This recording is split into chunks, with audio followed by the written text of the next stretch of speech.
Bom dia, boa tarde, boa noite. Eu sou Kalael e esse é mais um dia da nossa leitura bíblica de capa a capa. Muito obrigado pela sua presença. Hoje nós vamos fazer a leitura de 2 Samuel, do capítulo 18 ao capítulo 20. Te convido a pegar sua água, seu chá, seu café, sentar aqui comigo e bora para a leitura de hoje. Antes disso, vamos ver o que a gente leu ontem.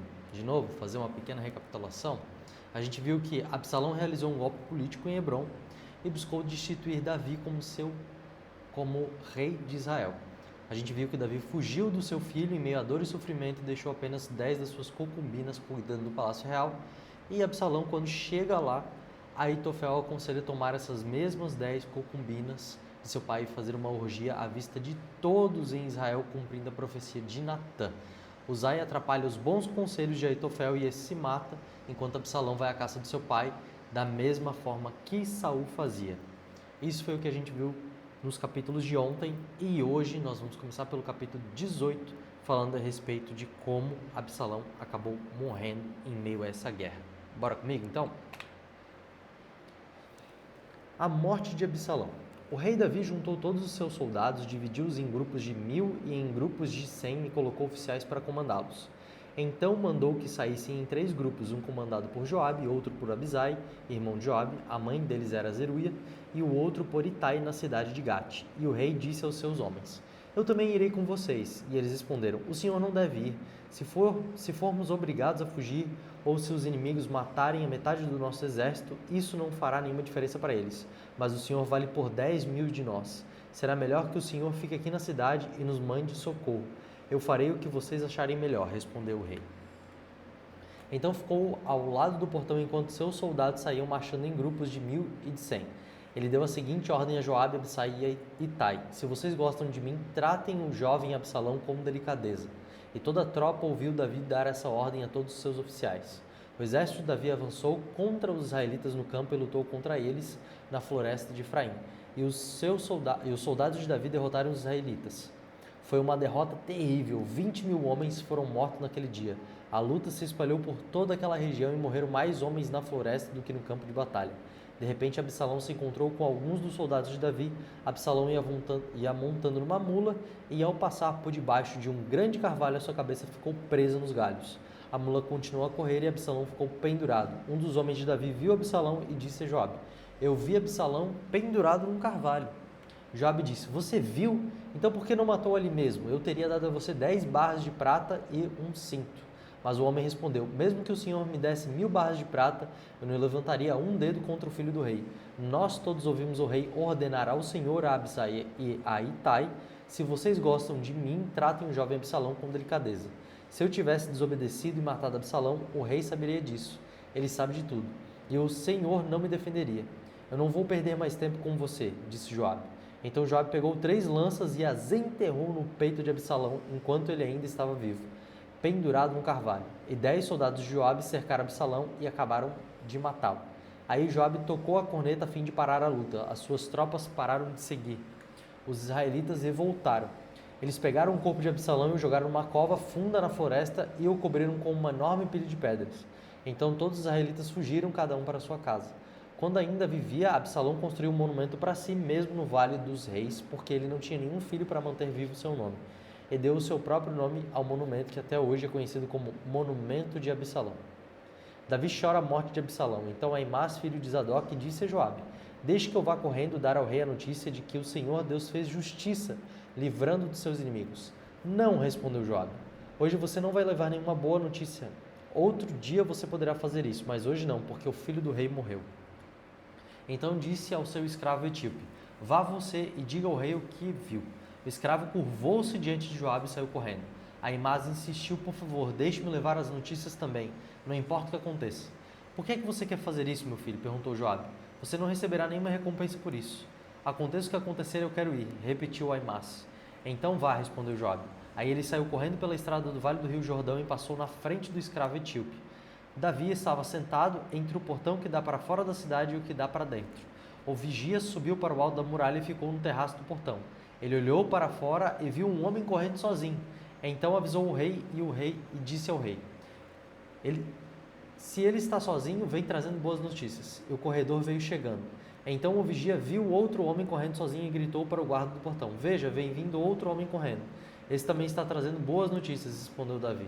O vigia disse: Pelo jeito de correr, o primeiro homem deve ser Aimás, filho de Zadok. Ele é um bom rapaz, disse o rei, ele deve estar trazendo boas notícias.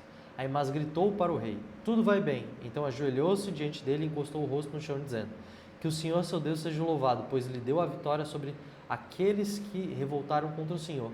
O jovem Absalão está bem? Perguntou o rei. Aimás respondeu: No momento em que o seu oficial Joabe me mandou vir, eu vi uma grande agitação, porém não sei dizer o que era. Fique de lado e espere, disse o rei. Ele ficou de lado e esperou. Então o mensageiro etíope chegou e disse ao rei: Ó rei, eu tenho boas notícias para o Senhor.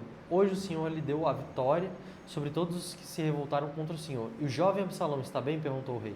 O mensageiro respondeu: Eu gostaria que o que aconteceu com ele acontecesse com todos os inimigos do Senhor e com todos os que se revoltam contra o Senhor. Então o rei ficou profundamente triste, subiu à sala que fica por cima do portão e começou a chorar. Ele andava para lá e para cá e gritava: Ó meu filho Absalão, Absalão, meu filho, eu preferiria ter morrido no seu lugar, meu filho. Podemos ver aqui uma profunda angústia de Davi, porque ele não sabia como se portar nessa situação.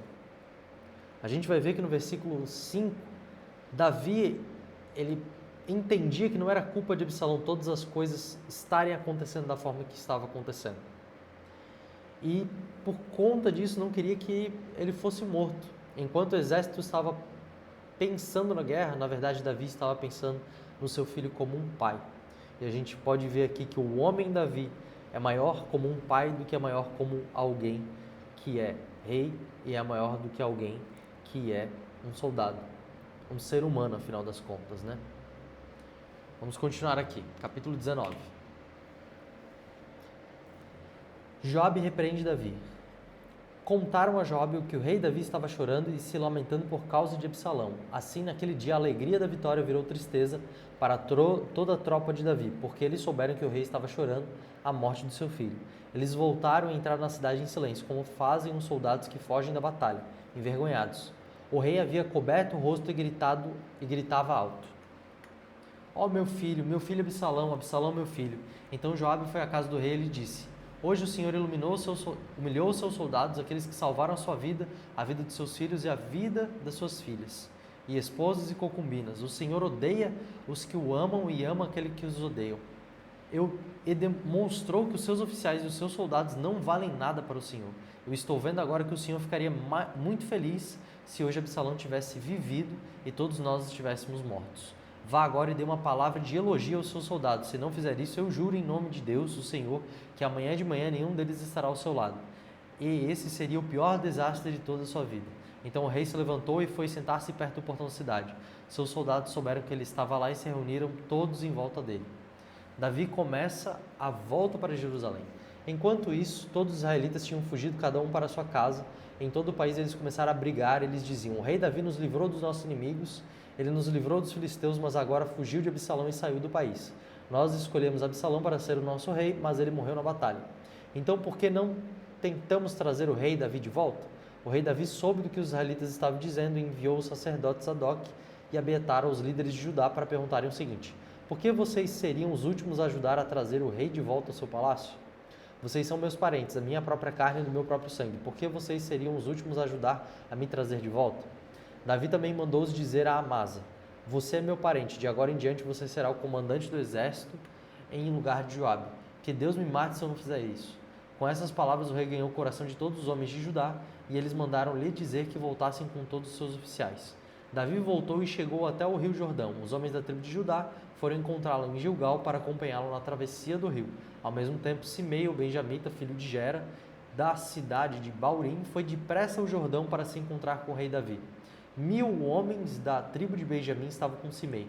Também Ziba, que trabalhava para a família de Saul, foi ao Jordão com seus 15 filhos e 20 empregados. Eles chegaram lá antes do rei e atravessaram o Jordão para acompanhar a gente do rei na travessia do rio e fazer tudo o que o rei quisesse. Quando o rei estava se aprontando para atravessar o rio, Simei se jogou no chão e, frente dele, disse: Ó rei, eu peço que perdoe o mal que lhe fiz no dia em que o Senhor saiu de Jerusalém. Esqueça o que eu fiz, nunca mais pense nisso. Eu sei que fiz uma coisa errada e é por isso que eu sou a primeira pessoa das tribos do norte a vir encontrá-lo hoje. Então Abisaia, cuja mãe era Zeruia, disse: Simei deveria morrer por ter amaldiçoado aquele que Deus escolheu como rei. Mas Davi disse a Abisai e ao seu irmão Joabe: Vocês, filhos de Zeruia, não têm nada a ver com isso. Vocês estão querendo me criar problemas? Agora eu sou o rei de Israel e nenhum israelita será morto hoje. E disse a Simei: Eu juro que você não será morto. Mefibosete, o neto de Saul, também desceu para ir ao encontro do rei. Ele não havia lavado os pés, nem aparado a barba, nem lavado as suas próprias roupas, desde o dia em que o rei tinha saído de Jerusalém até o dia em que voltou vitorioso. Quando Mefibosete chegou de Jerusalém para se encontrar com o rei, este lhe perguntou: Mefibosete, por que você não foi comigo? Ele respondeu: Ó rei, o senhor sabe que eu sou aleijado. Eu mandei o meu escravo arrear o meu jumento para que eu pudesse montar e ir com o senhor, mas o meu escravo me traiu. Ele lhe contou mentiras a meu respeito, mas o Senhor é como um anjo de Deus e sabe a verdade, portanto faço o que achar melhor. Toda a família do meu pai merecia ser morta pelo Senhor, mas o Senhor me deu o direito de comer junto com o Senhor. Eu não tenho o direito de lhe pedir mais nenhum favor.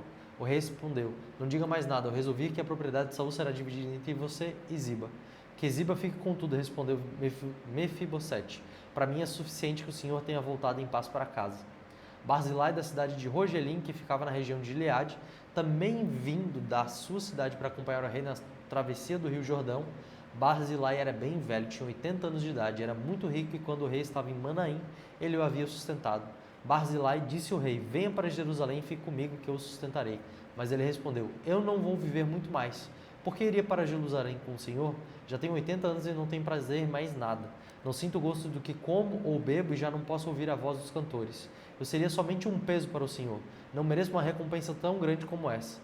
Eu irei com o Senhor só até um pouco depois do rio Jordão. Deixe-me voltar para casa e morrer perto do túmulo dos meus pais. Mas aqui está Quimã, o meu escravo. Leve-o com o Senhor e faça por ele o que achar melhor. O rei respondeu: Eu o levarei comigo e farei por ele tudo o que você quiser. E farei por você qualquer coisa que me pedir. Então Davi e toda a sua gente atravessaram o rio Jordão. Ele beijou Barzilai, ele deu a sua bênção em Barzilai e voltou para casa. Discussão entre Israel e Judá. O rei atravessou o rio apanhado por todos os homens de Judá e pela metade dos homens de Israel.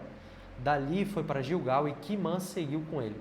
Então todos os israelitas foram e disseram a Davi: Ó rei, por que é que os nossos irmãos, os homens de Judá, se acharam com o direito de trazer o Senhor e a sua família e a sua gente para este lado do rio Jordão? Os homens de Judá responderam: Nós fizemos isso porque o rei é nosso parente. Será que isso é razão para vocês ficarem zangados? Será que o rei pagou pela nossa comida e nos deu alguma coisa? Os israelitas disseram: Nós temos 10 vezes mais direito sobre o rei Davi do que vocês. Embora ele seja seu parente, por que é que vocês fizeram pouco caso de nós? Afinal de contas, nós fomos os primeiros a falar de trazer o rei de volta. Mas a resposta dos homens de Judá foi ainda mais violenta do que a dos homens de Israel. Olha que loucura que está acontecendo aqui, né? O retorno de Davi a Jerusalém, ele marca um grande evento político, mas não só isso. Se a gente pegar e olhar para a maneira correta, a gente vai ver e pode fazer um paralelo para o que vai acontecer quando Jesus voltar para tomar o seu trono como rei davídico. Na ausência do rei é que a gente vê verdadeiramente quem é quem. Várias pessoas simplesmente apostataram de Davi, várias pessoas deixaram com que Absalão, o filho que usurpou o trono de Davi, viesse e governasse, mas quando o verdadeiro rei voltar, todas as contas vão ser prestadas, tanto daqueles que apoiaram Davi com seus bens, apoiaram Davi no seu trono, apoiaram Davi em meio a um governo corrupto, ou aqueles que simplesmente amaldiçoaram Davi na sua ida, vão ser os primeiros a querer beijar os seus pés na sua volta. Por isso que é tão importante a gente prestar atenção na vida do rei Davi, porque a vida do rei Davi, ela é um recado a respeito de como Jesus não simplesmente vai governar, mas como ele vai voltar para tomar de volta todas as coisas para si mesmo. Vamos continuar aqui? Capítulo 20. A revolta de Seba. Aconteceu que estava ali um sujeito ordinário chamado Seba, filho de Bicri, da tribo de Benjamim. Ele tocou a corneta para reunir o povo e gritou: Abaixo Davi, não temos nada a ver com ele, não adianta nada segui-lo. Homens de Israel, vamos voltar para casa. Então todos os israelitas abandonaram Davi e foram com Seba. Mas os homens de Judá ficaram fiéis a Davi e seguiram desde o rio Jordão até a cidade de Jerusalém. Davi foi para o seu palácio em Jerusalém e colocou numa casa guardada por soldados as 10 concubinas que havia deixado tomando conta do palácio. Ele lhes deu tudo o que precisavam, porém não teve relações com elas, e elas foram obrigadas a ficar dentro de casa o resto da vida vivendo como viúvas. O rei disse a Amasa: convoque todos os homens de Judá e esteja aqui de volta com eles depois de amanhã. Amasa saiu para convocar os homens, porém não voltou no dia em que o rei havia marcado. Então Davi disse a Abisai: Sebá vai nos dar mais trabalho do que Absalão. Pegue os meus homens e vá atrás dele, senão ele poderá tomar algumas cidades cercadas de muralhas e escapar de nós. Então os homens de Joabe, os queretitas e os peletitas e os soldados mais valentes seguiram Abisai. Eles saíram de Jerusalém para perseguir Sebá. Quando chegaram à Pedra Grande, na cidade de Gibeão, Amasa encontrou-se com eles. Joabe estava vestido com roupa de guerra e tinha uma espada na bainha que levava pendurado no cinto.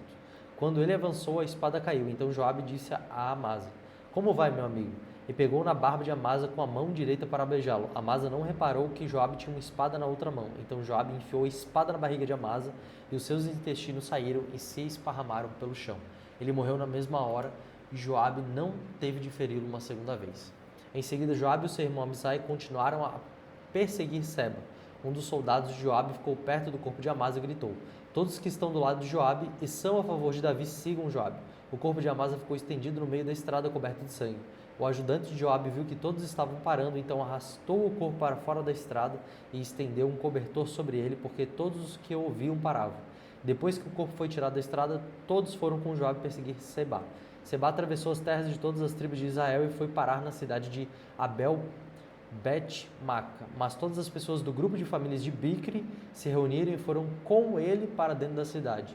Todos os soldados de Joabe chegaram e cercaram a cidade. Eles construíram rampas de terra encostadas às muralhas e também começaram a cavar debaixo da muralha para fazê-la cair. Havia na cidade uma mulher muito esperta. Ela gritou do muro: escutem, escutem, digam a Joabe para vir aqui, que eu quero falar com ele. Joabe foi e ela perguntou: você é Joabe? Sim, sou eu, respondeu ele. Escute, senhor, disse ela. Estou escutando, respondeu ele. Então ela disse: antigamente costumavam dizer: vai e peçam conselhos na cidade de Abel. E era assim que resolviam os problemas. A nossa cidade é grande e uma das mais pacíficas e leais de Israel. Por que você está tentando destruí-la? Você quer arrasar o que pertence ao Deus, o Senhor? Nunca, respondeu Joabe. Eu nunca destruirei nem arrasarei a sua cidade. O nosso plano não é esse. Um homem da região montanhosa de Efraim, chamado Sebá, filho de Bicri, começou uma revolta contra Davi, o nosso rei. Entreguem só esse homem e eu irei embora. Nós jogaremos a cabeça dele por cima da muralha para você, disse ela. Aí ela foi dar o seu conselho ao povo da cidade, e eles cortaram a cabeça de Sebá e jogaram por cima do muro para Joabe. Ele tocou a corneta, reuniu os homens e todos deixaram a cidade e voltaram para casa. Joabe voltou para perto do rei Davi, em Jerusalém. Os oficiais de Davi. Joabe era o comandante do exército de Israel. Benaías, filho de Joiada, era o chefe dos queretitas e dos peletitas. Adonirão era responsável pelos homens condenados a trabalhos forçados. Josafá, filho de Ahilude, era o conselheiro do rei. Seva era escrivão. Zadok e Abiatar eram sacerdotes. Ira da cidade de Jair também era um dos sacerdotes de Davi. E hoje nós terminamos por aqui a nossa leitura bíblica. E para finalizar aqui, a respeito da reflexão do capítulo 20, a gente vai ver que a sabedoria, ela provém das pessoas mais improváveis. Se não fosse aquela mulher, provavelmente Joabe tinha passado a espada a todos daquela cidade, simplesmente para ter pegado Sebá, filho de Bicri. Mas a gente pode ver que muita coisa ruim pode ser evitada quando lidamos com as situações de crise com sabedoria e discernimento, mesmo que seja da forma mais humilde possível. E quais são as lições que a gente pode tirar da nossa leitura de hoje? A maior delas, eu acho, que é justamente o retorno de Davi para a capital, Jerusalém, e como o governo voltou para a mão dele, né? Como nós estamos esperando a volta do verdadeiro rei. Essa deve ser a pergunta que nós temos que refletir. Será que somos parecidos com aqueles que achavam que Davi jamais iria retornar? Ou somos como aqueles que, não sabendo o dia e a hora, se prepararam para prestar contas com o rei que retornaria? Ou seja, será que nós estamos nos posicionando para a volta de Cristo todos os dias da nossa vida, ou a gente simplesmente quer que ele não chegue tão cedo? Uma forma muito boa para a gente saber se a gente está se preparando para com Jesus é, se você fechar os olhos agora e Jesus voltasse nesse exato momento, qual seria o seu sentimento? Alívio, alegria ou pânico e desespero? Nós devemos viver a nossa vida ansiando e apressando, sim, apressando a volta de Cristo. É isso que o apóstolo Paulo vai falar nas cartas paulinas, que tem como apressar a volta dele, se posicionando na medida que nós podemos viver como quem? Como as pessoas que aconselhavam o próprio governo desse mundo para que Davi viesse e voltasse de uma vez por todas. A gente também pode ver a respeito de como um dos filhos de Jonatas, que é Mefibosete, ele se colocava num lugar de humilhação extrema até que o rei Davi voltasse. A gente pode ver que o primeiro homem que xingou Davi quando estava indo embora foi o primeiro a se jogar aos pés dele. E essa vai ser a grande cena para nós. No retorno de Cristo, todos vão se estremecer diante do seu retorno. A grande pergunta é, nós vamos estar felizes ou nós vamos estar desesperados com o seu retorno, né? E a respeito dos próximos capítulos, a gente vai ver que Davi resolve as injustiças que foram cometidas com os gibeonitas a respeito de Saul, quando no seu governo ele matou diversas pessoas dos gibeonitas, trazendo assim a fome vinda por Deus, e como o Senhor acaba livrando eles a respeito disso. E Davi escreve um cântico de livramento e registra seus valentes e suas últimas palavras. A gente também vai ver nesses últimos momentos de Davi que ele peca em fazer o censo e apresenta um sacrifício ali para que a ira de Deus se afaste, e dessa forma nós vamos saber aonde vai se revelar o lugar exato que o templo de Deus será construído por Salomão. Muito obrigado pela sua presença, que Deus te abençoe, que nós possamos nos encontrar aqui amanhã e até mais. Tchau, tchau.